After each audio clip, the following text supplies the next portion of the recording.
Hello everyone. देखिएगा अपन ने last lecture में जो है वो इलेक्ट्रोलाइट क्या होता है, टाइप्स ऑफ इलेक्ट्रोलाइट और इलेक्ट्रोलाइट के लिए डिग्री ऑफ आयोनाइजेशन को अफेक्ट करने वाले फैक्टर और एसिड बेस कंसेप्ट के बारे में बात की थी, एसिड बेस थ्योरी के बारे में बात की थी। यहां तक बात हो गई थी।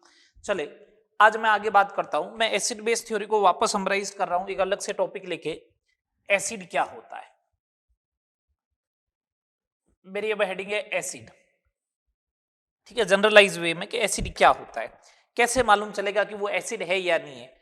तो अगर मेरे को दिया जाए और उसके बाद फिजिकल अपीयरेंस के बेसिस पर या फिर मेरे को इस बेसिस पे पूछा जाए कि आपको दे दिया है ना तो आपको H+ दिखता है, ना OH- दिखता है, ना प्रोटॉन दिखता है, ना इलेक्ट्रॉन दिखता है, आप बताओगे कैसे कि वो एसिड है या बेस है।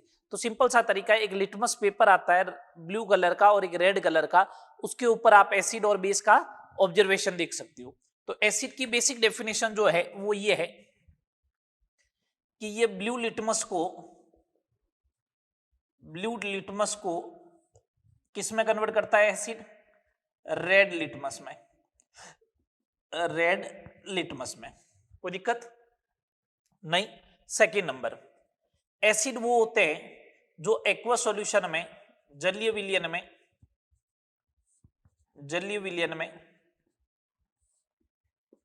H+ आयन देते हैं। ये कैसा एसिड होता है जो जलीय विलयन में H+ आयन देता है? आर्सेनियस का एसिड। थर्ड नंबर अगर पॉइंट पे मैं बात करूं तो एसिड वो होते हैं जो प्रोटॉन देते हैं, प्रोटॉन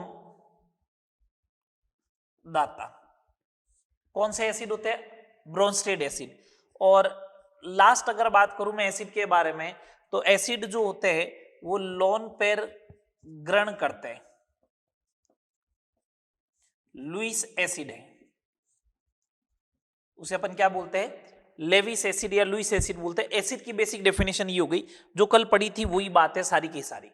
ठीक है, चले नेक्स्ट बात करूं मैं इनके बारे में। फिफ्थ नंबर पॉइंट, एसिड का वियोजन स्थिरांक, अम्ल का वियोजन स्थिरांक, डिसोसिएशन कांस्टेंट ऑफ एसिड, अम्ल का वियोजन स्थिरांक। डिसोसिएशन कांस्टेंट होता है के। एसिड के लिए बात कर रहे हो तो एसिड का वर्ड आएगा ए, तो इसलिए इसे नाम दिया जाता है के। क्या नाम दिया जाएगा? के ए नाम दिया जाएगा। मैं केस फर्स्ट ले रहा हूं फॉर मोनोबेसिक एसिड, एक क्षारकीय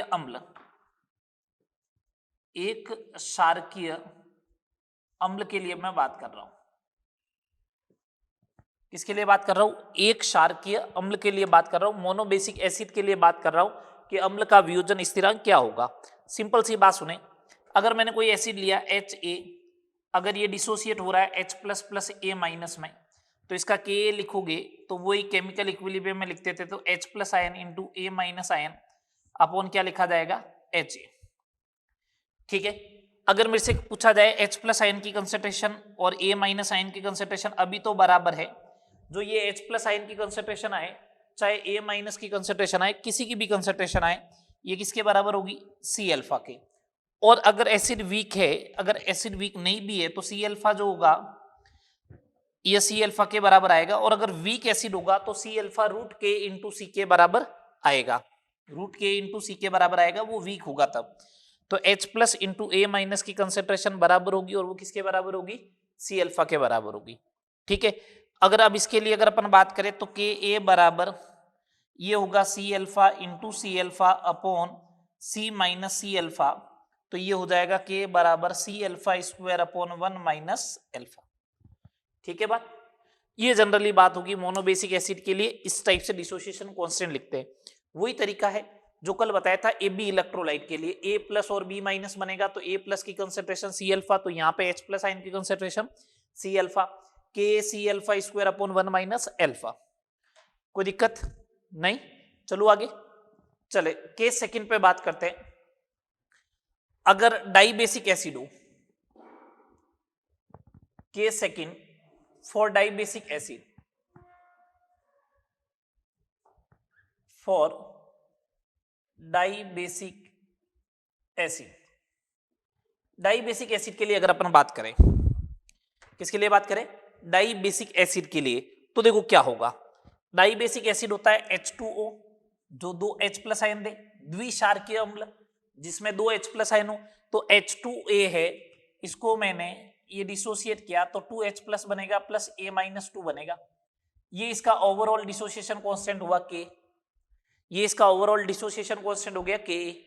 ठीक है, ये ऐसे टूटता नहीं है ना, एक्चुअल में टूटता स्टेप वाइज है। पहले H प्लस आयन देगा प्लस Ha- देगा, ये होगा Ka1, फिर Ha- जो होगा वो देगा H प्लस प्लस A-2, ये हो गया Ka2, ऐसे देगा। ये इसका फर्स्ट डिसोसिएशन कांस्टेंट है, ये इसका सेकंड डिसोसिएशन कांस्टेंट है। ठीक है बात।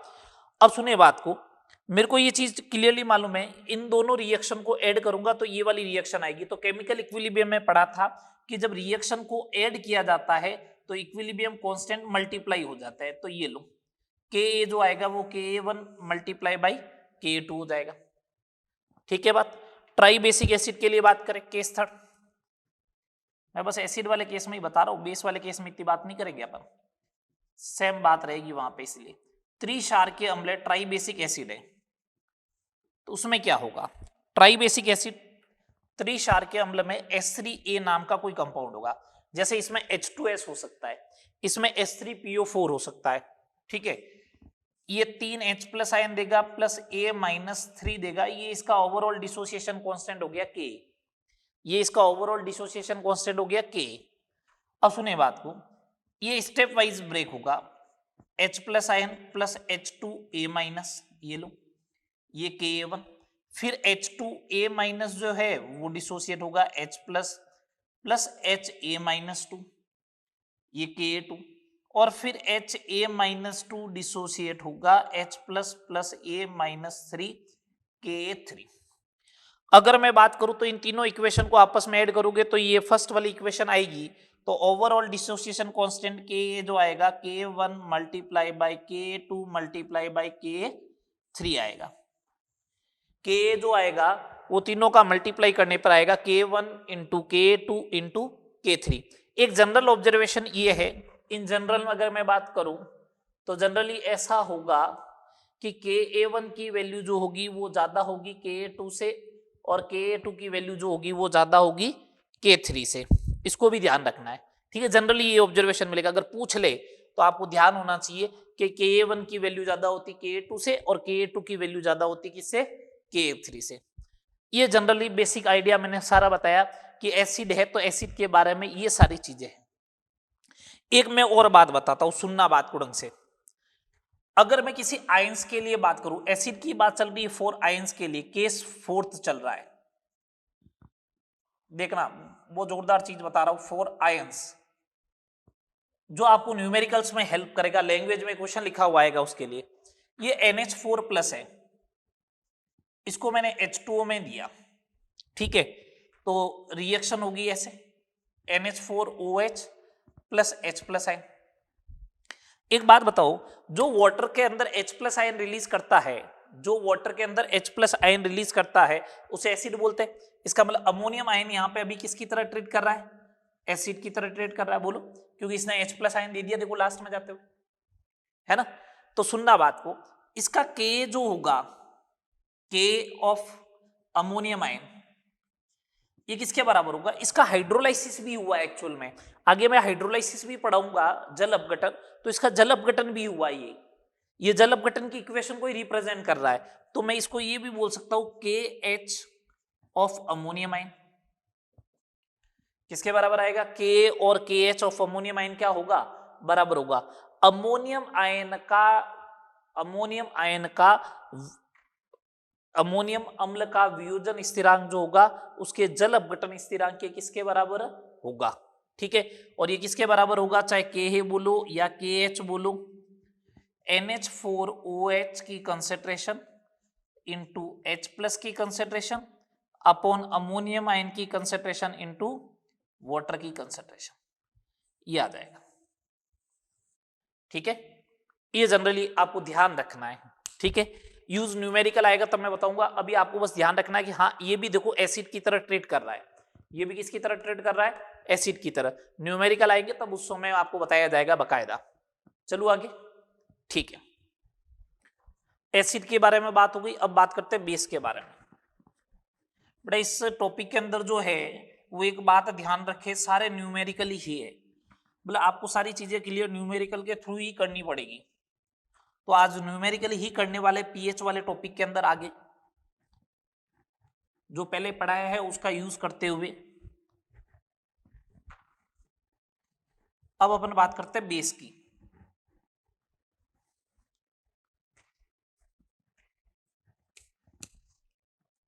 बेस क्या होता है, सेम वे जो भी अपन ने पढ़ा था उसी टाइप से। बेस क्षार क्या होगा, बेस या क्षार के बारे में। पहला पॉइंट, रेड लिटमस को किसमें कन्वर्ट करेगा, रेड लिटमस को बेस जो है वो किसमें कन्वर्ट कर देता है, ब्लू लिटमस में। किसमें कन्वर्ट करेगा, ब्लू लिटमस में। रेड लिटमस को कन्वर्ट करता है ब्लू लिटमस में, पहला पॉइंट। दूसरा नंबर पॉइंट, जलीय विलयन में क्या देता है, OH माइनस आयन। जो OH माइनस आयन देता है उसे कौन सा बेस बोलते हैं, आर्सेनियस बेस बोलते हैं। थर्ड नंबर पॉइंट, प्रोटोन ग्राही ब्रोंस्टेड बेस, प्रोटोन ग्राही। और फोर्थ नंबर, लोन पेयर दाता, इलेक्ट्रॉन युग्म डोनेट करता है उसे अपन क्या बोलते हैं, लेविस बेस। ये चार डेफिनेशन हो गई। रेड लिटमस को ब्लू लिटमस में कन्वर्ट करे, जलीय विलयन में OH माइनस आयन दे, या फिर प्रोटोन ग्राही होना चाहिए, या फिर कैसा होना चाहिए, लोन पेयर डोनर होना चाहिए। लोन पेयर दाता होता है उसी को अपन क्या बोलते हैं, बेस बोलते हैं। सारी बात क्लियर। अब पांचवा पॉइंट बात करते हैं, बेस का डिसोसिएशन कांस्टेंट। क्षार का वियोजन स्थिरांक, बेस है तो K और B, KB हो जाएगा, ठीक है। बेस मैंने ले लिया कोई BOH, तो BOH लोगे तो B plus plus OH minus होगा। T बराबर 0 टाइम पे इसकी कंसेंट्रेशन C ली अगर आपने, ये 0 होगा, ये 0 होगा। T बराबर इक्विलिब्रियम टाइम पे C माइनस C अल्फा, ये C अल्फा, ये C अल्फा। तो KB बराबर B plus into OH minus upon BOH आएगा। तो ये किसके बराबर हो जाएगा, C alpha into C alpha upon C minus C alpha. तो KB बराबर C alpha square upon 1 minus alpha. दो कल ये फॉर्मूला मैंने डिराइव किया था, मैंने बोला था यूनिवर्सल फॉर्मूला, हर जगह यही फॉर्मूला काम आएगा। K बराबर था C alpha square upon 1 minus alpha. Acid आया तो K हो गया, बेस आया तो KB हो गया, लेकिन फॉर्मूला तो अभी भी वही रहा, कौन सा, C alpha square upon 1 minus alpha. लेकिन ध्यान रहे ये किसके लिए एप्लीकेबल है, AB टाइप के इलेक्ट्रोलाइट के लिए ही एप्लीकेबल है। किसके लिए, AB टाइप का इलेक्ट्रोलाइट होना चाहिए जो एक A प्लस आयन दे और एक B माइनस आयन दे। ठीक है बात सारी। तो ये बेस का वियोजन स्थिरांक हो गया। ये एसिड और बेस की अपने जनरल बात हो गई, ठीक है। अब मैं आगे बात करता हूं relative strength of acid and base. Relative strength of acid and base, अम्ल एवं क्षार का सापेक्षिक सामर्थ्य। अम्ल क्षार का सापेक्षिक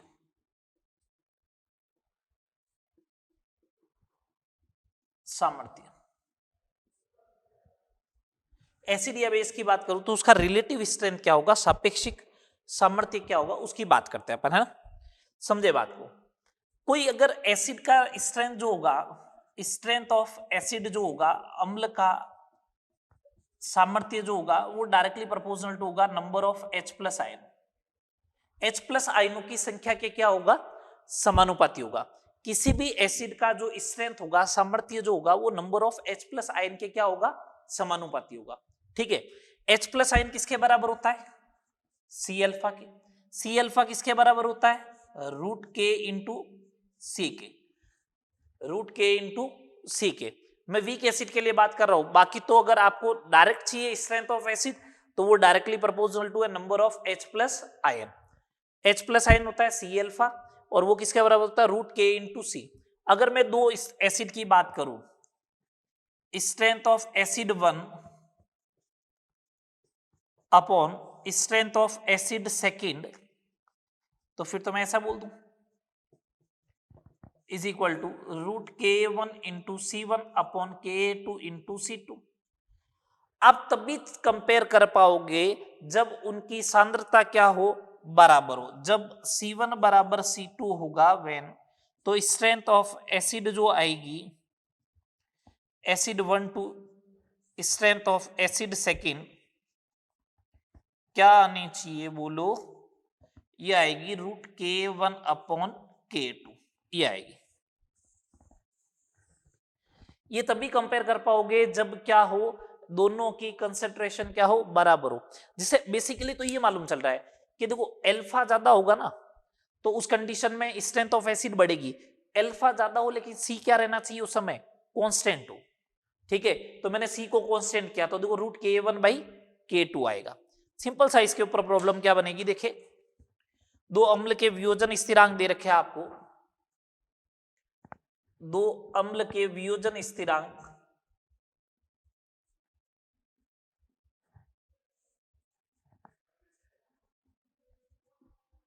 दो अम्ल के वियोजन स्थिरांक 10⁻⁻⁴ एंड 10⁻⁻�6 है, तो उनका सापेक्षिक सामर्थ्य ज्ञात करो।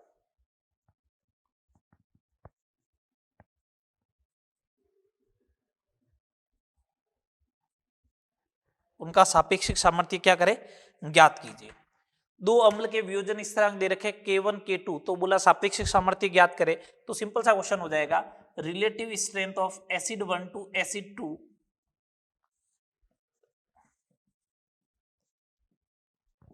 Root K1 by K2 root K1 10⁻⁻⁴ 10⁻⁻�6 10। मैं ऐसा बोल सकता हूं कि जो पहला अम्ल होगा वो दूसरे अम्ल के कंपैरेटिव में 10 गुना जो है ना वो प्रबल अम्ल है। पहला अम्ल दूसरे अम्ल की तुलना में 10 गुना प्रबल अम्ल है। मैं ऐसा बोल सकता हूं पहला एसिड जो होगा वो दूसरे एसिड के कंपैरेटिव में 10 गुना H प्लस आयन देगा। ये देख लो, रिलेटिव स्ट्रेंथ का मतलब ये है ना number of H plus ion, तो 10 गुना H प्लस आयन देगा। इसको देख के ये नहीं मालूम करना है कि 100 गुना देगा, रेशियो तो 100 आ रहा है लेकिन वो स्क्वायर रूट में 100 आएगा। स्ट्रेंथ के लिए बात करूंगा तो बात समझ में आई, रिलेटिव स्ट्रेंथ समझ में आ गया। चले आगे बात करें। चलो ये बात हो गई एसिड बेस की कंप्लीटली बात अपनी। अब अपन बात करते हैं वाटर से रिलेटेड, पानी।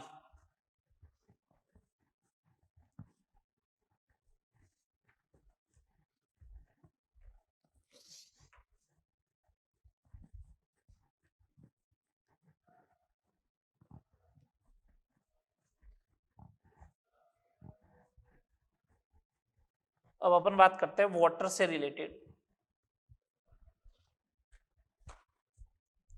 जो कुछ पॉइंट लिखा रहा हूं काम काम के।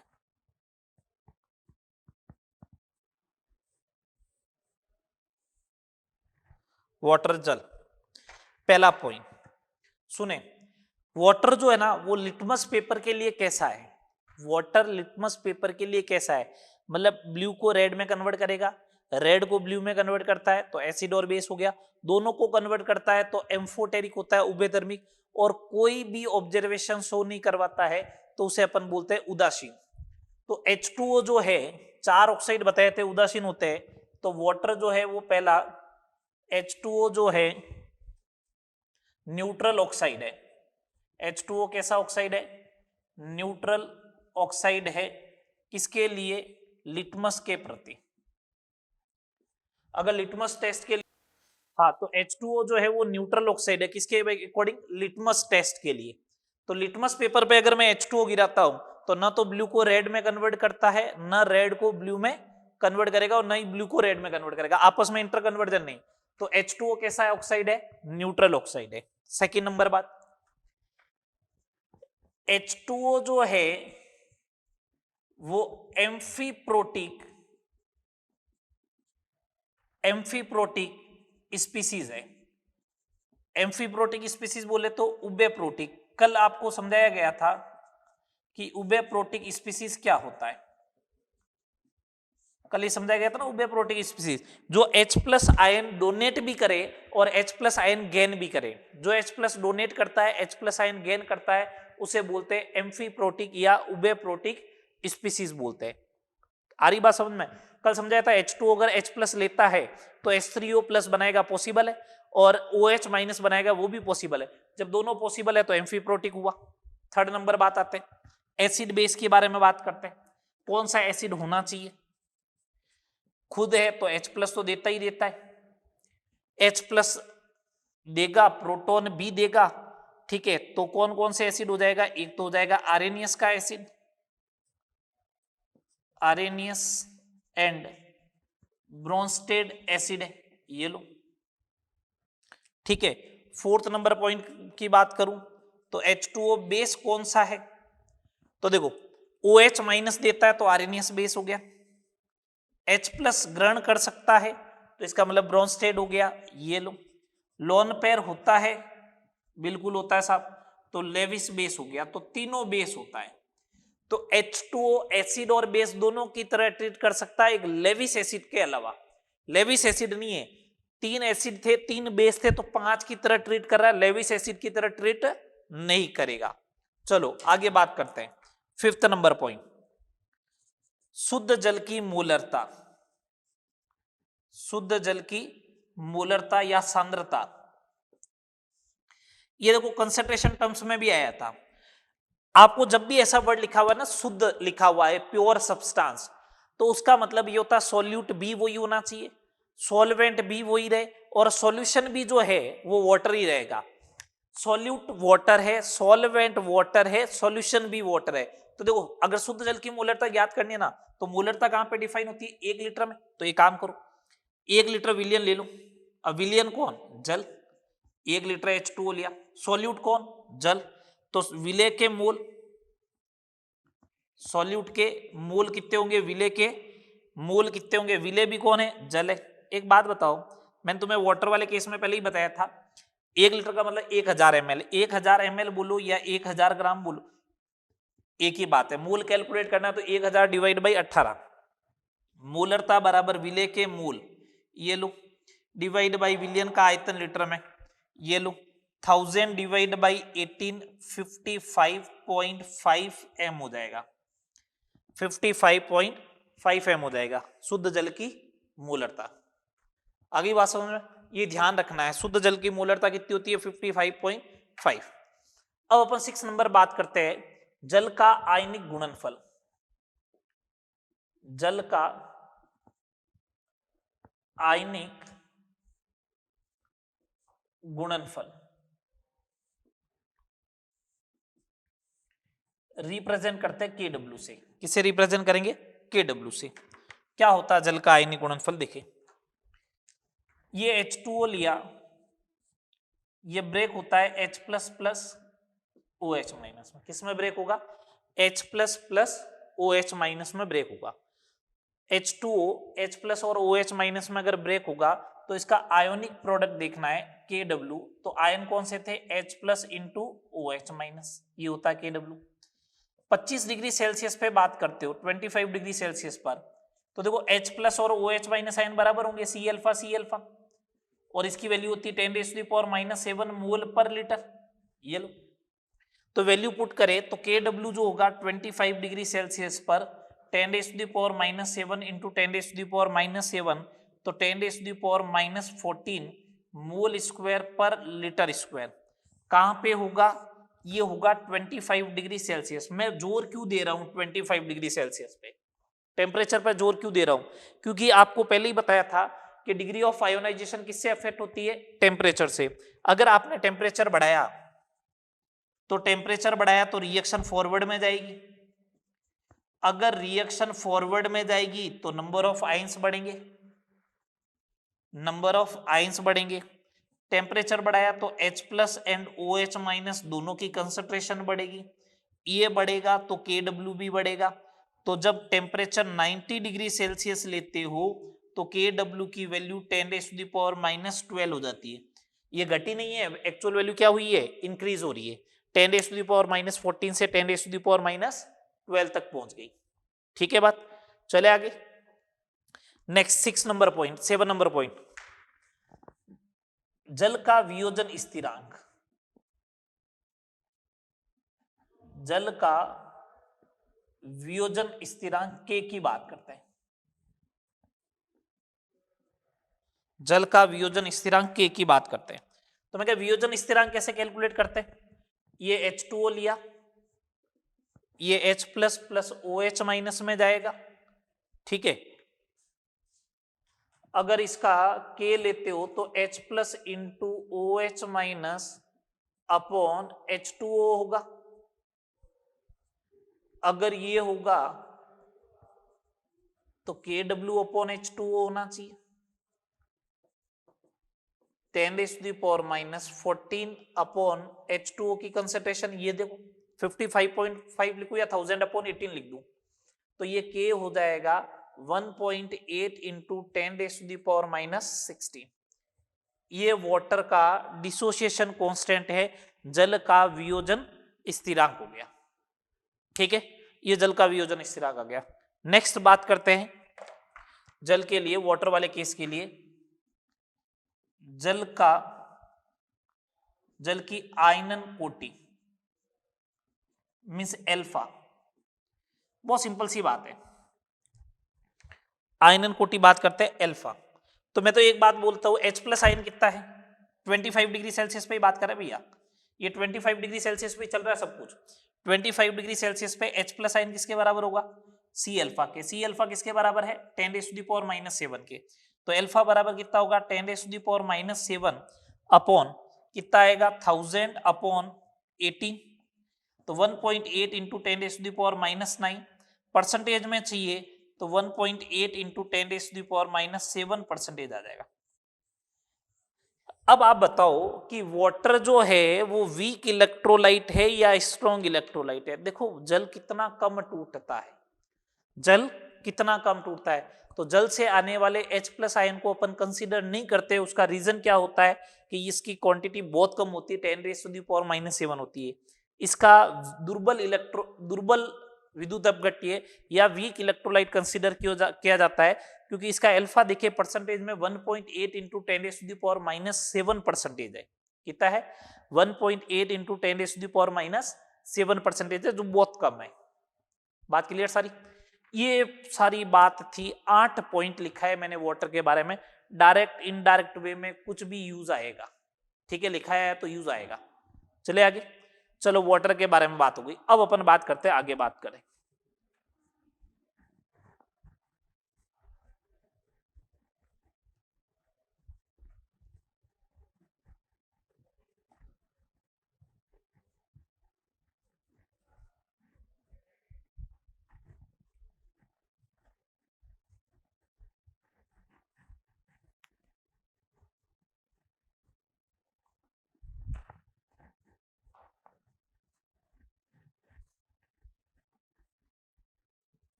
नेक्स्ट बात करते हैं संयुग्मी अम्ल क्षार युग्म के लिए, संयुग्मी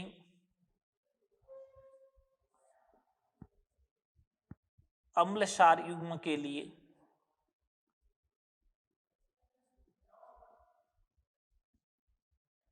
संयुग्मी अम्ल क्षार युग्म के लिए Ka एंड Kb में संबंध, relation between Ka and Kb for conjugate acid base pair.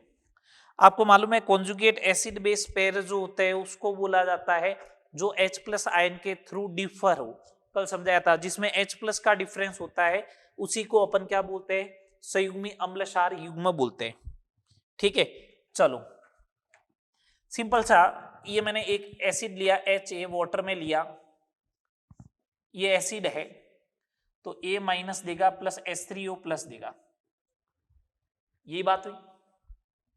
ये अगर A माइनस दे रहा है, या इसको आप ऐसे ले लो HA है, H प्लस देगा इंटू A माइनस देगा, ये लो, इसका के लिख दो, H plus into A minus upon क्या लिखूंगा, एच ए। चलो ए माइनस लिया प्लस वाटर लिया, ये बनाएगा H A plus O H minus, बनाएगा ये। तो इसका के बी लिखो, के बी होगा H A into O H minus upon A minus. Water excess में इसलिए नहीं लिखना है, ठीक है। के इंटू के बी करो, के इंटू अगर के बी करते हो तो एच ए से एच ए कैंसिल होगा, ए माइनस से ए माइनस कैंसिल होगा, H plus into O H minus ये आएगा। H plus into O H minus is equal to K W, तो K into K B is equal to K W. अब अपन को मालूम है 25 डिग्री सेल्सियस पर के डब्ल्यू की वैल्यू कितनी होती है, 10⁻⁻14, तो के ए into K B is equal to 10⁻⁻14। के into K B is equal to 10⁻⁻14। इस रिलेशन को आपको याद रखना है। मैं डायरेक्ट भी लिख सकता था, लेकिन मैंने देखो पूरा डिराइव किया है, ठीक है। छोटे छोटे पॉइंट है, अब इस पॉइंट को याद रखना है। ये किसके लिए एप्लीकेबल है, हर किसी के लिए एप्लीकेबल नहीं है। के इंटू के बी जो होता है वो के डब्ल्यू के बराबर होता है ओनली फॉर किसके लिए, कॉन्जुगेट एसिड बेस पेयर के लिए। जैसे मैंने एक सिंपल सा क्वेश्चन दिया, मैंने आपसे बोला CH3COOH का के ए जो है वो 2 इंटू 10⁻⁻5 है, तो F माइनस का के बी ज्ञात करो। टेम्परेचर कुछ नहीं दिया, टेम्परेचर अगर मैंने कुछ भी नहीं दिया है तो ये मान के चले 25 डिग्री सेल्सियस है, ठीक है ना। अब आपने कहा चलो ठीक है, के बी कैलकुलेट करना है, तो K into K B is equal to 10⁻⁻14 हो जाएगा। ये लो, सही है बात।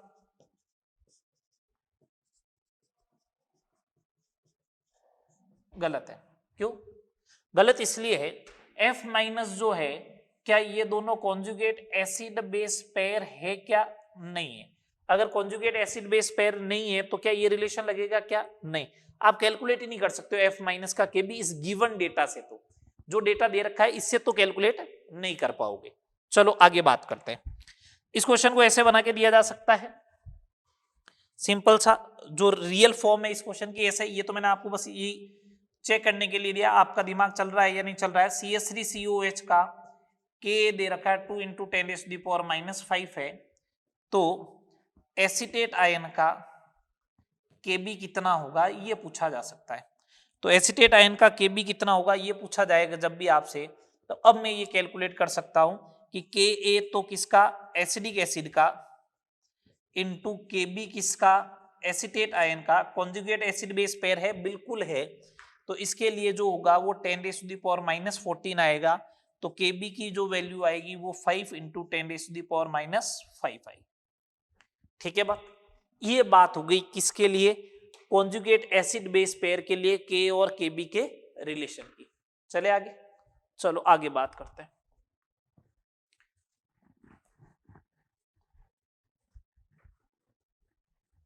आगे बात करते हैं।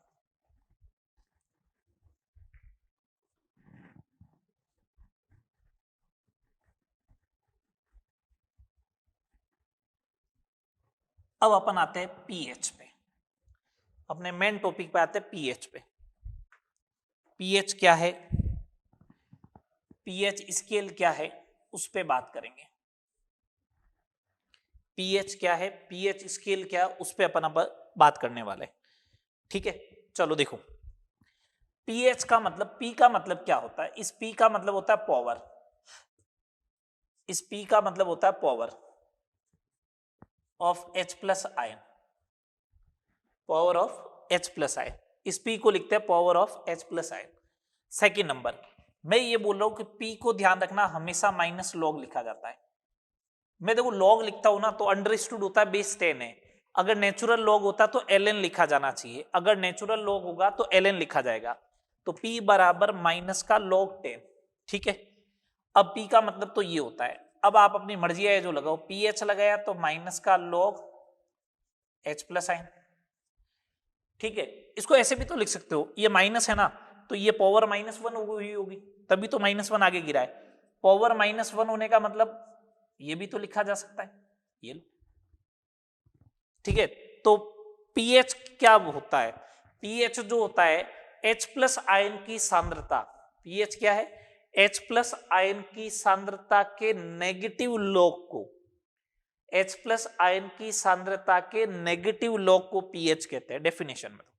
ठीक है, चलो अब देखो POH, तो P का मतलब क्या हुआ, minus log OH minus ion, ये लो।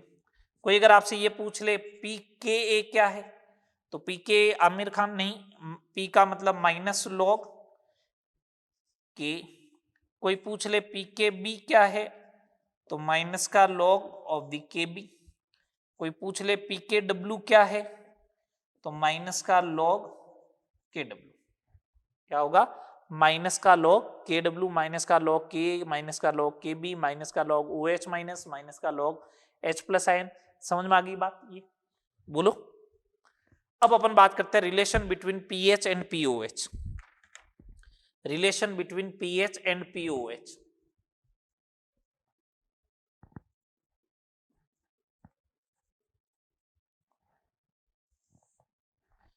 तो आपको मालूम है कि KW जो होता है वो होता है H plus into OH minus, इसका लॉग ले ले, तो log of the KW is equal to log of the H plus ion plus log of the OH minus ion. Minus का मल्टीप्लाई कर दे, तो ये लो माइनस का मल्टीप्लाई कर दिया मैंने,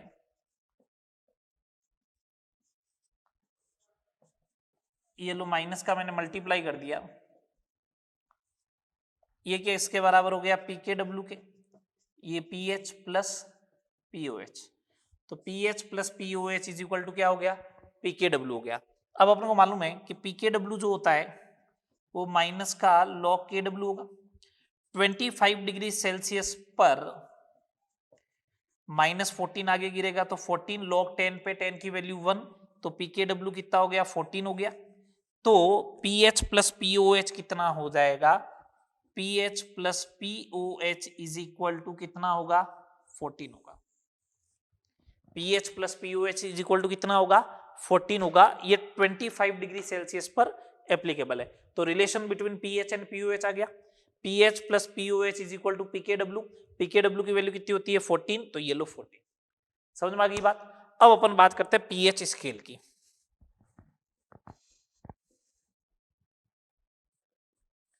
पीएच स्केल की सुनना बात, पीएच स्केल में अगर मैं बात करूं, 3 केस ले रहा हूं।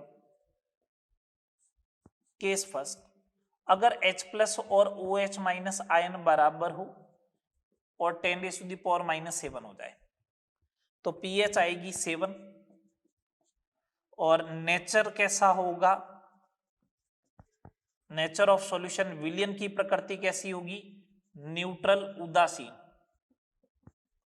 उदासीन बोलेंगे, क्यों बोलेंगे कि उसमें H प्लस और OH माइनस एक दूसरे को क्या कर देते हैं, न्यूट्रलाइज कर देते हैं। H प्लस और OH माइनस एक दूसरे को न्यूट्रल कर देते हैं, उदासीन कर देते हैं, इसलिए नेचर ऑफ द सॉल्यूशन कैसा होगा, उदासीन होगा, न्यूट्रल होगा। केस सेकंड, अगर H प्लस आयन ज्यादा हो OH माइनस आयन से, अब वो H प्लस आयन ज्यादा होगा, H प्लस आयन ज्यादा होगा तो 10⁻⁻⁷ से ज्यादा होना चाहिए, तो 10⁻⁻�6 होगा, -4 होगा, -3 होगा, ऐसा होगा। तो पीएच आएगी less than 7। H plus dominate है, तो जब सॉल्यूशन में H प्लस दिखने लग जाए तो इसका मतलब सॉल्यूशन कैसा होगा, एसिडिक होगा, अम्लीय होगा। सॉल्यूशन कैसा है, एसिडिक है, अम्लीय है। केस थर्ड, अगर H प्लस आयन कम हो, OH माइनस आयन ज्यादा हो, तो पीएच जो होगी वो ग्रेटर देन 7 होगी, और पीएच ग्रेटर देन 7 हो तो नेचर ऑफ द सॉल्यूशन जो होगा वो कैसा होगा, बेसिक होगा, क्षारीय होगा। अभी तक अपने पास जो पीएच स्केल है वो 0 से लेके 14 तक हुई, ये 0 है, ये 14 है, और ये पॉइंट हो गया 7 वाला। तो जब भी 7 वाला पॉइंट आए तो इसका मतलब वो न्यूट्रल वाला पॉइंट है। ठीक है, 0 से 7 के बीच में हो तो एसिडिक वाला पॉइंट है, और 7 से ज्यादा वाला पॉइंट हो तो बेसिक वाला पॉइंट है। ये पीएच स्केल हो गई। ठीक है, पीएच का मतलब समझ गए, पी का मतलब पावर, ठीक है, P P का मतलब पावर को रिप्रेजेंट करेगा, power of H plus ion. P का मतलब मैंने बेसिकली बताया माइनस का लॉग होता है, बेस 10 होता है। H लगाओगे तो H प्लस लगा देना, OH लगाया तो OH माइनस लगा दो, Ka लगाया तो log Ka लगा दो, Kb लगाया तो Kb लगा देना, Kw लगाया तो Kw लगा देना। pH और pOH में रिलेशन 25 डिग्री सेल्सियस पे pH प्लस pOH होगा 14। pH स्केल 0 से लेके 14 तक होगी। एक बात ध्यान रखें, pH की वैल्यू जो है ना, pH की वैल्यू जो ध्यान रखना 0 से कम भी आ सकती है और 14 से ज्यादा भी जा सकती है। डिपेंड करेगा कंसंट्रेशन क्या दे रखी है, क्या दे रखी है, कंसंट्रेशन क्या दे रखी है। जितना ज्यादा एसिडिक होगा उतनी pH कम आएगी, जितना ज्यादा एसिडिक होगा pH कम आएगी, जितना ज्यादा बेसिक होगा pH उतनी ज्यादा आएगी। जितना ज्यादा एसिडिक उतनी pH कम, जितना ज्यादा बेसिक उतनी pH ज्यादा। ठीक है, ये कुछ पॉइंट मैंने बोले, इनको ध्यान रखना है। चले आगे। अब अपन सारे के सारे pH के न्यूमेरिकल्स की बात करने वाले। किसकी बात करेंगे? pH के न्यूमेरिकल्स की, कि pH कैसे कैलकुलेट की जाती है।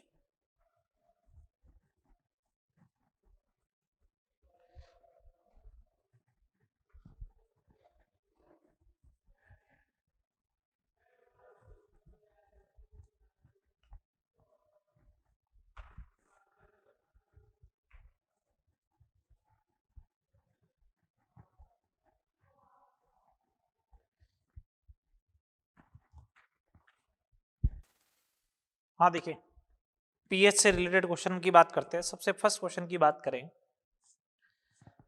बहुत सिंपल से, बिल्कुल बेसिक से उठा रहा हूं। फर्स्ट नंबर क्वेश्चन आपको ऐसा दे दिया कि 20 डिग्री सेल्सियस पर pH बराबर 7 के विलयन की प्रकृति बताइए। आपने जैसे ही pH 7 देखा और आपने कहा pH 7 है, ऐसा सिंपल सा क्वेश्चन क्या पूछा, सॉल्यूशन जो होगा वो न्यूट्रल होगा। गलत। वो कहां पे बात थी? 25 डिग्री सेल्सियस पे। टेम्परेचर कितना हो गया? 20 डिग्री सेल्सियस हो गया। टेम्परेचर कितना हो गया? 20 डिग्री सेल्सियस। अगर आप टेम्परेचर बढ़ाते हो, अगर आप टेम्परेचर बढ़ाते हो तो उस कंडीशन में KW बढ़ेगा। KW बढ़ेगा तो PKW की वैल्यू कम होगी। इसका मतलब PKW जो आएगा वो 14 से कम आएगा। ये तो बात समझ में आई। तो जब 14 से अगर कम आया तो न्यूट्रल पॉइंट जो होगा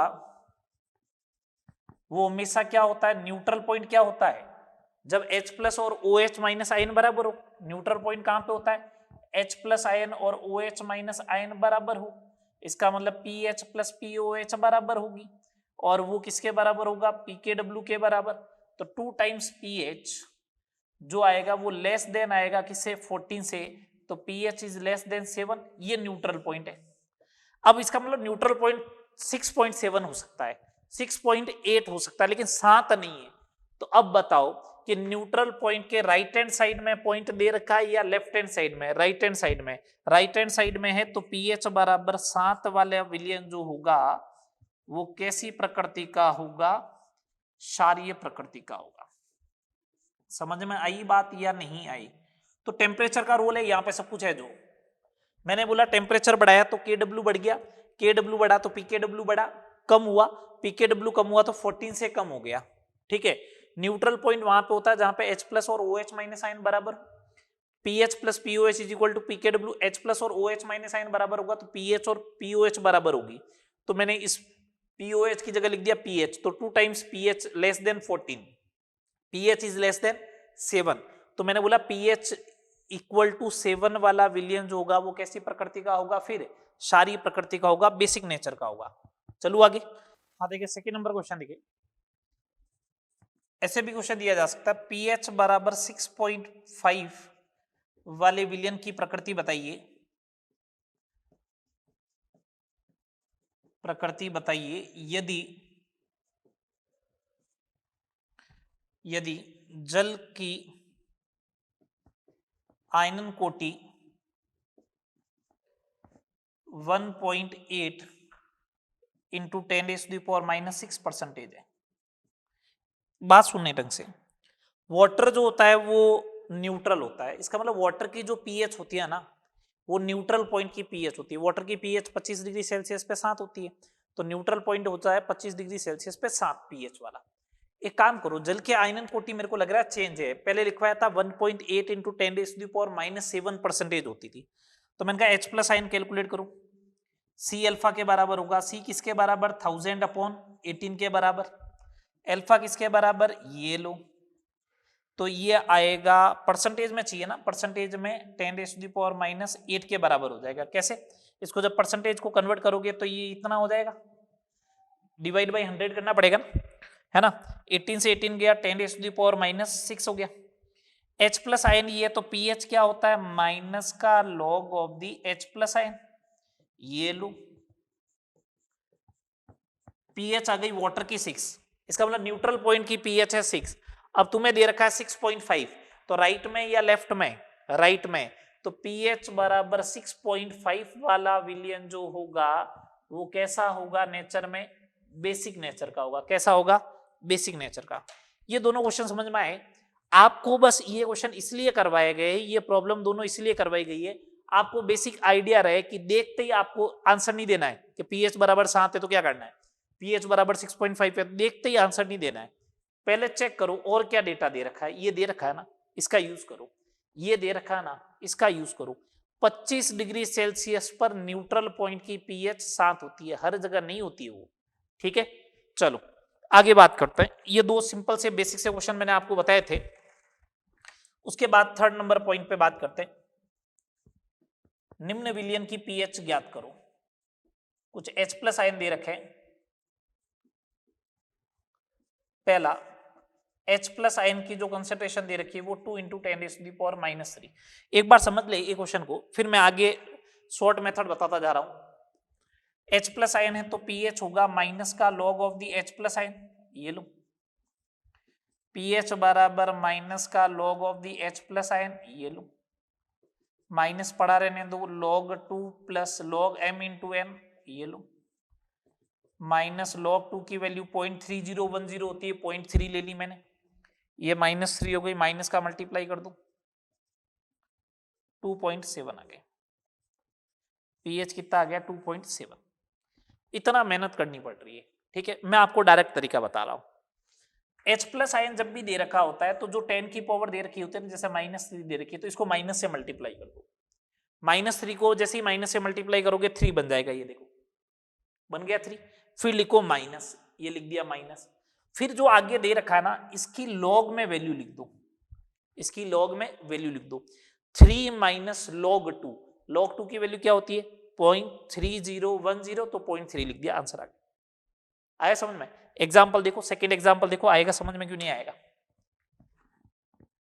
H प्लस आयन दिया, मैं डायरेक्ट एक लाइन में लिखूंगा 5 इंटू 10⁻⁻10। अब आपको इसकी pH कैलकुलेट करनी है, pH कैलकुलेट करनी है तो pH बराबर, इसको माइनस से मल्टीप्लाई किया 10 माइनस log 5, log 5 की वैल्यू बोलो, log 5 की वैल्यू 0.7, तो ये हो गया 9.3, ये लो। अगला एग्जाम्पल, अगर मेरे को H प्लस आयन ऐसा दे दे 1.25 इंटू 10⁻⁻5, दो log 2 याद होना चाहिए, log 3 याद होना चाहिए, log 10 याद होना चाहिए, अपना बनते हैं। log 10 को लिखूंगा, 5 को लिखना होगा तो 10/2, log 10 माइनस log 2 तो 0.7 अपना पाएगा, अपना वैल्यू आएगी। और एग्जाम में तो वैल्यू दे रखी होगी, आपको ज्यादा दिक्कत नहीं लेनी है, एग्जाम में तो वैल्यू दे रखी होगी, ठीक है बात। चले देखिए, बात समझना, इसका कैलकुलेट करना है ना आपको pH, तो pH बराबर 5 माइनस log 1.5 को 5/4 लिख दूं, बस काम हो गया आपका। log 5 की वैल्यू 0.7, log 4 की वैल्यू 0.6, 5 माइनस 0.1 4.9, ये क्वेश्चन दे रखा। तो जब मैंने H प्लस आयन दिया तो pH कैलकुलेट हो गई, ठीक है बात। अब देखिए आगे 4th नंबर क्वेश्चन देखिए, अब मैं OH माइनस आयन दे रहा हूं, क्या दे रहा हूं OH माइनस आयन, और pH पूछ रहा हूं।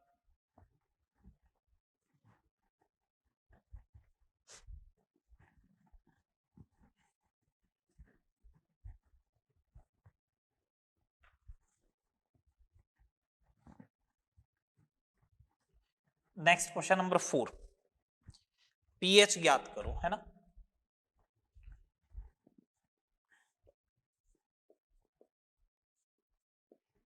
पहला OH माइनस आयन दे दिया 10⁻⁻⁴, कोई बात नहीं। OH माइनस दिया तो POH कैलकुलेट कर लो, वही सेम तरीका, सीधा माइनस से मल्टीप्लाई किया, 4 कुछ है ही नहीं तो पड़ा रहने दो। PH हो जाएगा 14 माइनस POH, ये लो 10। अगली बात समझ में। अगला देखिए, OH माइनस आयन दे रखा है 2.5 इंटू 10⁻⁻3, ठीक है। पहले POH कैलकुलेट कर लो, माइनस से मल्टीप्लाई किया 3 माइनस लॉग 2.5, 5/2 होगा, क्या होगा 5/2। 5/2 का मतलब ये हो गया, इसको ऐसे लिख दो 5/2, log 5 की वैल्यू 0.7 माइनस 0.3, 0.4, 0.4 तो इसका मतलब 2.6, ये लो आ गया 2.6। सी वाला पार्ट देखें, OH माइनस आयन दे रखा आपको 4 इंटू 10⁻⁻12, ये OH माइनस दिया है। POH पूछा है तो POH में पहले कैलकुलेट कर लूंगा 12 माइनस log 4 की वैल्यू होती है 0.6, तो 12 माइनस 0.6 मीन्स 11.4, तो pH हो जाएगा 2.6, pH कितना हो जाएगा 2.6। चले आगे, ये देखो अगर OH माइनस आयन दे रखा तो पहले POH कैलकुलेट कर लेना और फिर pH कैलकुलेट हो जाएगी। चले, अब इसका रिवर्ट क्वेश्चन दे रहे हैं, कैलकुलेट H प्लस आयन की कंसंट्रेशन। अब हो सकता है आपको pH दे रखा हो या POH दे रखा हो, H प्लस आयन पूछा तो POH भी मतलब OH माइनस आयन की कंसंट्रेशन भी पूछी जा सकती है। जैसे पहला दिया मैंने pH दिया 6.5। अब सुनना बात को ढंग से, ऐसे क्वेश्चन को कैसे डील करेंगे, ठीक है। थोड़ा सा माइनस का log of the H plus ion, यही हुआ 6.5 इज इक्वल टू माइनस का log of the H plus ion. अब आप ये सोच रहे हो कि log of the H plus ion बराबर माइनस का 6.5, तो H plus ion is equal to anti log of minus में 6.5, ये नहीं दे रखा होगा वहां पे, ऐसा ऑप्शन नहीं दे रखा होगा। मैं करने का तरीका बताता हूं। आप तो क्या क्या करो कि जब pH कैलकुलेट करनी है ना, pH दे रखी और H प्लस आयन कैलकुलेट करना हो, तो सिंपल सा तरीका एंटी लॉग लेना पड़ेगा। एंटी लॉग लेके बता रहा हूं, जो ये 6 ले रखा ना, इससे पावर 1 बढ़ा के बोलू नेगेटिव में -7, तो सीधा लगा दो 10⁻⁻7।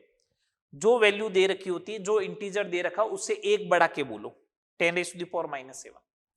मल्टीप्लाई में क्या करना है सुने, इसकी अगर तुम pH ले लेते तो 7 आ जाती, तुम्हें लानी कितनी है 6.5, इसका मतलब 0.5 वैल्यू क्या करनी है, कम करनी है।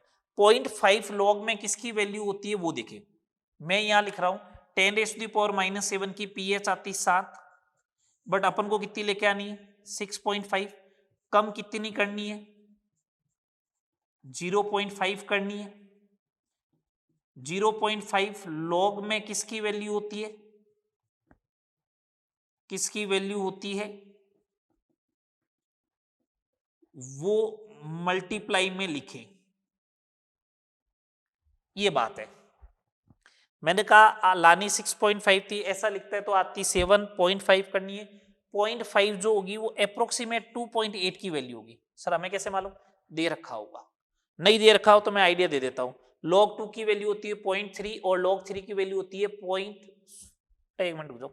3.2 होगा,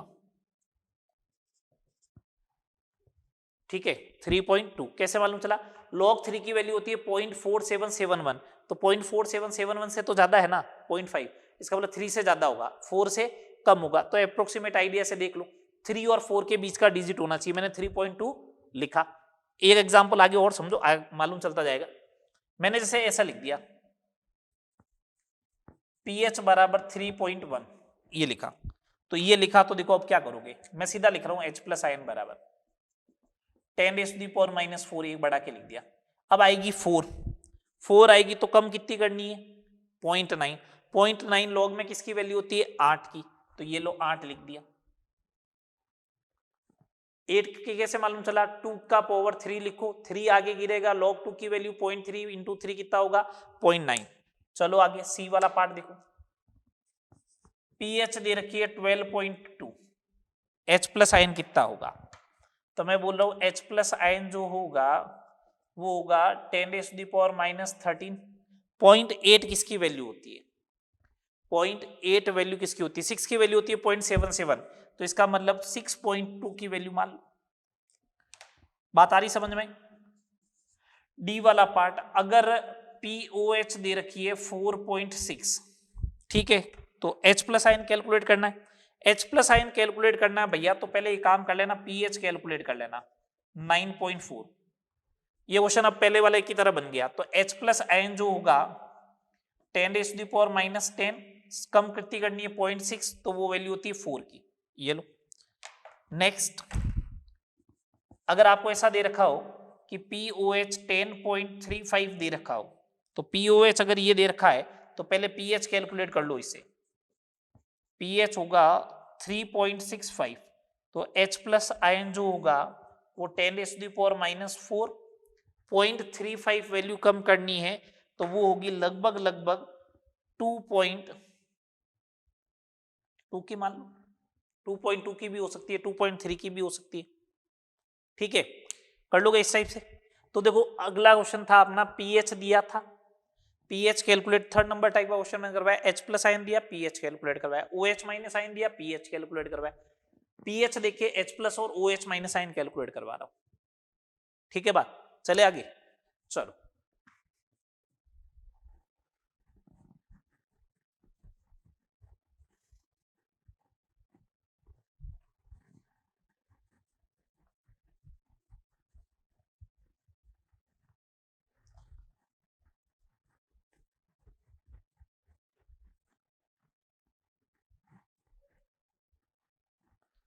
चलो आगे देखें, क्वेश्चन नंबर 6 देखें।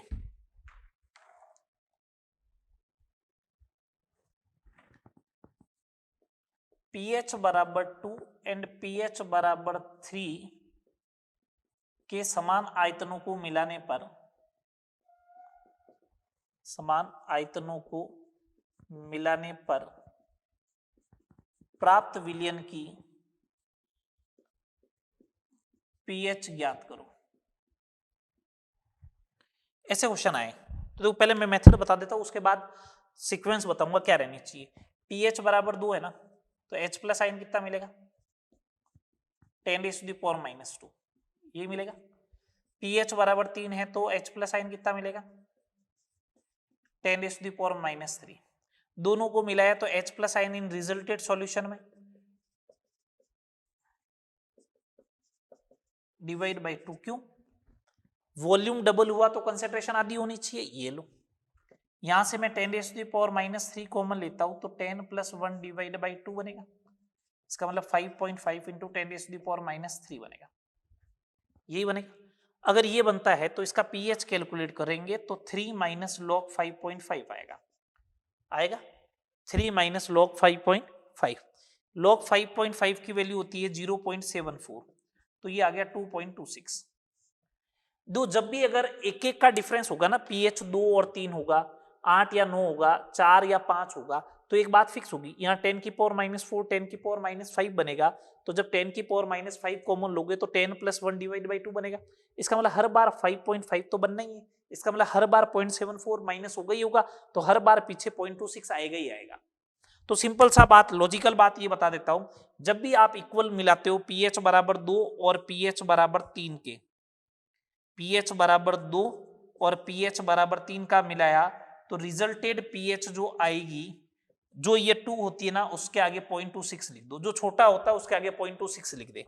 जैसे pH बराबर 6 और 7 के विलयन का समान आयतन मिलाओगे तो pH रिजल्टेड जो आएगा वो आएगा 6.26, फिक्स है। pH बराबर 9 और pH बराबर 10 का अगर मिलाओगे तो pH रिजल्टेड जो बनेगा वो बनेगा 9.26। क्या बनेगा? 9.26 बनेगा। ठीक है बात, चलो आगे बात करते हैं। आगे बात करते हैं, ये बात हो गई। अब 8 9 10 तीनों को मिला रहा हूं, pH बराबर 8 9 और 10 के समान आयतनों को मिलाने पर, समान आयतनों को मिलाने पर प्राप्त विलयन की परिणामी पीएच ज्ञात करो। तो इसमें इस बार 3 का है, ठीक है। अब आगे 4 वगैरह का नहीं करेंगे अपन, यहां तक ही करेंगे। तो इसका भी एक ट्रिक बताऊंगा। पीएच बराबर 8 है तो H प्लस आयन 10 की पावर माइनस 8 हो जाएगा। पीएच बराबर 9 है तो H प्लस आयन जो होगा वो 10 raise to the power minus 9 हो जाएगा। और पीएच बराबर 10 है तो H प्लस आयन जो होगा वो 10 raise to the power minus 10 होगा। H प्लस आयन रिजल्टेड, तीनों को जोड़ के डिवाइड बाई 3 कर देंगे क्योंकि वॉल्यूम 3 गुना हो गया है। ये लो 10 की पावर माइनस 10 कॉमन लोगे तो यहां से 100 बचेगा, यहां से 10 बचेगा, यहां से 1 बचेगा, डिवाइड बाई 3 111 होता है 37, ये हो जाएगा, ठीक है। अब अगर इसकी पीएच कैलकुलेट करनी है तो 10 माइनस लॉग 37 ये आएगा, बनेगा ये। अब ये बनेगा अगर, तो ये बन जाएगा 1.56 तो 8.44 बन जाएगा। दो ये हर बार बनना है, वापस वही कहानी है। 111/3 हर बार बनेगा, 37 हर बार बनेगा, 1.56 हमेशा कम होगा। तो जब 3 का मिक्सचर दे रखा हो ना, 8, 9, 10 का, तो जो छोटा होता है उसमें 0.44 ऐड कर दो। जैसे पीएच बराबर 2, 3 एंड 4 को मिक्स करोगे तो पीएच रिजल्टेड छोटा कौन है 2, उसके आगे 0.44 ऐड कर दो।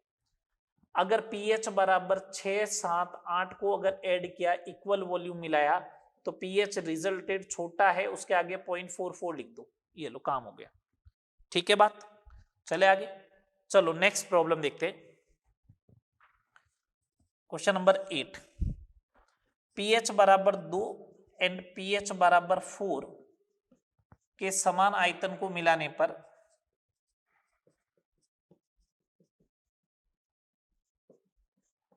प्राप्त विलयन की पीएच ज्ञात करो। ये अपन से पूछा गया, ठीक है। तो कर लेंगे सेम तरीका के। अब बस दो ही ये ट्रेंड ध्यान रखना है, बाकी अब ऐसे दो दो का हर किसी का याद नहीं रखना अपन को। बस डिफरेंस 1 का हो, डिफरेंस 1, 1, 1 का हो। 2 सॉल्यूशन हो तो जो छोटा होता है उसके आगे 0.26 लिख दे, 3 हो तो जो छोटा है उसके आगे 0.44 लिख दे। हर किसी का ट्रेंड नहीं बनाना है, ठीक है ना, क्योंकि ये फेमस प्रॉब्लम है इसलिए बता रहा हूं मैं। पीएच 2 है तो H प्लस आयन कितना होगा, रिजल्टेड कैलकुलेट कर रहा हूं मैं। तो 10 raise to the power minus 2 plus 10 raise to the power minus 4 divide by 2, 10 raise to the power minus 4 आ जाएगा, 100 प्लस 1 डिवाइड बाई 2 55.5 आ जाएगा, सॉरी 50.5 यही आएगा। चलो तो पीएच हो जाएगा 4 माइनस लॉग 50.5। लॉग 50 होगा 5 इंटू 10, लॉग 10 की वैल्यू 1 और 5 की वैल्यू 0.7, तो 1.7 तो आएगी है ना। तो 1.7 तो आएगी, तो माइनस में 1.7 यही तो आएगा। अगर ये आएगा तो ये हो जाएगा 2.3। सही लिखा है क्या मैंने, बिल्कुल सही, 2.3 आ जाएगी। चले आगे, आगे अभी और क्वेश्चन करते हैं। इसके 8 क्वेश्चन बता दिए मैंने, आगे और बात करते हैं।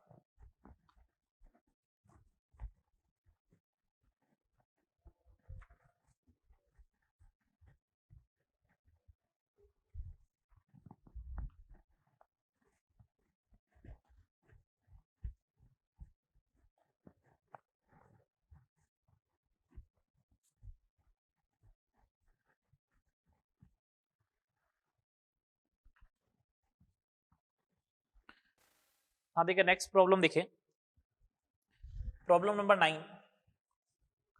अगर मेरे को ऐसा दे रखा है पीएच कैलकुलेट करनी है, पीएच ज्ञात करो, ठीक है, ये पूछा गया पीएच ज्ञात करो। क्या क्या दे रखा है देखिए, फर्स्ट दे रखा है 10 raise to the power minus 1 molar HCl, ये दे रखा है। अब देखो ढंग से सोचना, 10 की पावर माइनस 1 मोलर HCl है, HCl एसिड है इस बार, और वो भी स्ट्रॉन्ग एसिड है, मींस स्ट्रॉन्ग इलेक्ट्रोलाइट है, तो H plus plus Cl minus में टूटेगा, तो ये किसके बराबर आएगा, C अल्फा के बराबर आएगा, H प्लस है। ये C अल्फा जो है इसका अल्फा 1 है, तो अल्फा 1 है तो इसकी कंसंट्रेशन किसके बराबर आएगी, C के बराबर, तो H प्लस आयन C के बराबर होगा, और C है 10 raise to the power minus 1, तो पीएच हो जाएगा सीधा 1। आ गया समझ में, सिंपल सिंपल सी प्रॉब्लम है। सेकेंड नंबर देखें, इसका बी पार्ट देखें, ठीक है। बी पार्ट जैसे मैंने दिया 2 इंटू 10⁻³ मोलर HNO3 ये दिया। अब HNO3 के बारे में अगर अपन बात करें तो HNO3 ऑल्सो स्ट्रॉन्ग इलेक्ट्रोलाइट, ठीक है, प्रबल विद्युत अपघट्य। तो HNO3 टूटेगा तो H++ नाइट्रेट आयन देगा, तो ये किसके बराबर होगा? C के बराबर होगा। तो H+ आयन हो गया C के बराबर और C है 2 इंटू 10⁻³ तो pH। अब तो क्वेश्चन वही बन गया ना जो पहला क्वेश्चन दिया था। तो pH कितना हो जाएगा? 3 - log2। log2 की वैल्यू कितनी होती है? 0.3, तो 2.7। pH कितनी हो जाएगी? 2.7 हो जाएगी। चलो आगे बात करते हैं थर्ड नंबर प्रॉब्लम पे। इसका C part 5 into 10⁻⁵ molar H2SO4 है, ये है अगर, ठीक है।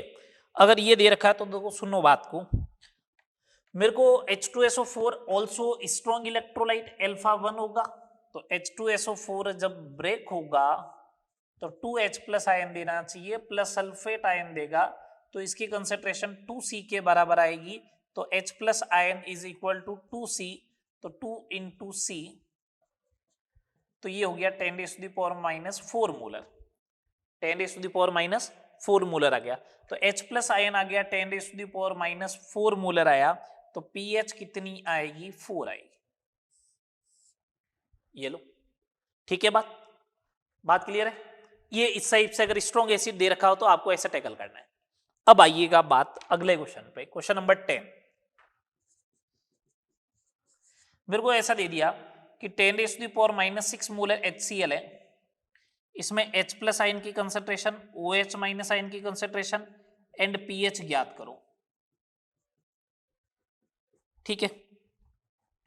अगर ये दिया है तो मैं क्या करता हूं, 10⁻⁻6 मोलर HCl है, तो HCl जब टूटेगा तो H++ Cl- देगा, स्ट्रॉन्ग इलेक्ट्रोलाइट है, तो इसकी कंसेंट्रेशन C के बराबर होगी। इसका मतलब H+ आयन C के बराबर हो गया 10⁻⁻6, तो pH आ जाएगा 6। OH- आयन जो आएगा वो आएगा 10⁻⁸। कैसे आया? समझ में आ गया? pH+ इंटू OH- जो होगा वो 10⁻⁻14 के बराबर आएगा, उसके अकॉर्डिंग हुआ, ठीक है बात। चलो आगे नेक्स्ट बात करते हैं प्रॉब्लम नंबर 11। 10⁻⁷ मोलर HCl दे दिया, क्वेश्चन सेम है। H+ आयन कितना होगा, OH- आयन कितना होगा एंड pH कितनी होगी। अब बात सुने ढंग से, अब मजेदार बात आ रही है। अभी तक देखो मैंने एक भी क्वेश्चन में ये एसिड देने स्टार्ट हुए, तो एसिड देने स्टार्ट हुए तो मैंने अभी तक एक भी बात नहीं बोली कि एक्वस सॉल्यूशन में देखना होता है। एसिडिक नेचर पहले भी बात कर चुका हूं। Acidic nature, basic nature, reducing power और ऑक्सीडाइजिंग पावर जो होती है वो किस में चेक करनी होती है? आपको एक्वस सॉल्यूशन में चेक करनी होती है। तो एक्वस सॉल्यूशन में चेक करो आप, तो किस में चेक करना है? एक्वस सॉल्यूशन में चेक करना है। तो सुने बात को अब आगे, तो वाटर से भी तो H+ आयन आएगा, तो पहले क्यों नहीं लिया सर अभी तक आपने? दो पहले इसलिए नहीं लिया, सुनना बात को, मैं केस बता रहा हूं। अगर H+ from acid, H+ from acid अगर greater than equal to 10⁻⁻6 molar आए, अगर H+ from acid is greater than equal to 10⁻⁻6 हो, इसमें 10⁻⁻6 से ज्यादा था, इसमें भी ज्यादा है, इसमें भी ज्यादा है, इसमें ग्रेटर है, इक्वल है, तो जब ये कंडीशन आए तो H+ टोटल जो लोगे वो किससे लेना है? H+ फ्रॉम एसिड से ही ले लेना है। ये केस फर्स्ट है, ठीक है। और केस सेकंड, अगर H+ जो है एसिड से जो आ रहा है वो अगर लेस देन आ रहा है 10⁻⁻6 मोलर से, तो H+ जो टोटल लिखा जाएगा वो लिखा जाएगा H+ from acid plus H+ from water, और वाटर से कितना आएगा? 10⁻⁷। वाटर से कितना आएगा? 10⁻⁷। ये लिखना है आपको। तो देखिए अब ये 10⁻⁻6 से कम है, तो H+ टोटल लिखूंगा तो 10⁻⁷ प्लस वाटर से भी कितना आता? 10⁻⁷, तो 2 इंटू 10⁻⁷। pH कितनी हो जाएगी? 7 - log2, 6.7 कितनी आएगी? 6.7, ठीक है। pH इतनी आएगी।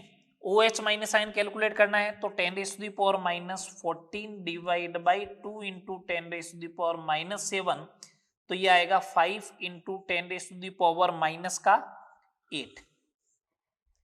ये चेंज हुई कैलकुलेशन। तो ये क्वेश्चन इसीलिए दिया गया है। समझ में आई बात आपको? बोलो, चले आगे। ठीक है, तो जब ये दो केस ध्यान रखने, H प्लस फ्रॉम एसिड, इसी टाइप से बेस के लिए भी होगा। OH माइनस फ्रॉम बेस से अगर 10⁻⁻6 मोलर से ज्यादा है तब तक तो ठीक है। अगर OH माइनस फ्रॉम बेस से 10⁻⁻6 m से कम आने लग जाए तो OH minus total OH minus from base plus OH minus from water आएगा। ठीक है, चलो एक लास्ट क्वेश्चन देखिए आज का, एक लास्ट क्वेश्चन देख लो आज का।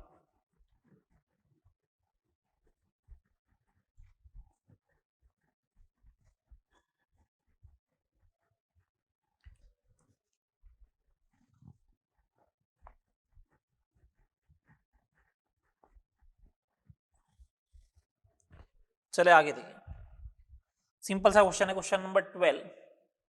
पीएच कैलकुलेट करनी है आपको, पीएच ही कैलकुलेट करनी है। क्या दे रखा है? First 10⁻⁻2 molar NaOH, strong base है। इस बार स्ट्रॉन्ग बेस है तो सिंपल सी बात है NaOH है, तो ये जब टूटेगा तो स्ट्रॉन्ग इलेक्ट्रोलाइट है, Na plus plus OH minus टूटेगा, OH माइनस C अल्फा के बराबर होगा, अल्फा 1 होगा, तो OH माइनस आयन जो होगा वो C के बराबर आएगा, C है 10⁻⁻2, तो POH आ जाएगी 2, तो pH आ जाएगी 25 डिग्री सेल्सियस पे 12। ठीक है, चलो सेकंड नंबर क्वेश्चन देखें।